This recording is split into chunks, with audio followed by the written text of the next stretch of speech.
barana cidha qabna. Ka ilmatti fuudhu Dr. Maraaraadha. Ilmi fuudhu Jawaari. Isinii galaami.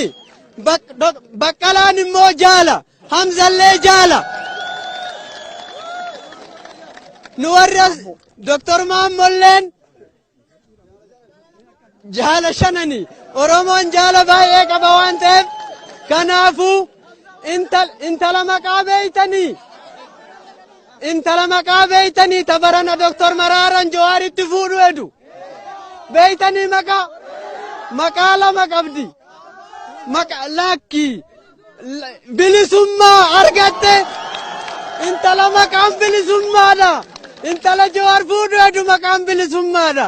Yoo barbaadan Oromiyaa jedhaani. Yoo barbaadan Oromiyaa itti moggaafadha. Kanaaf ankanuma irratti gabaasa jarri bakka baay'ee deema waan ta'eef silaa waan baay'ee dubbachuu dandeenya. Kanaaf amma kallattii maan gara badhaasatti hoosachoon isiniin jechuu barbaada.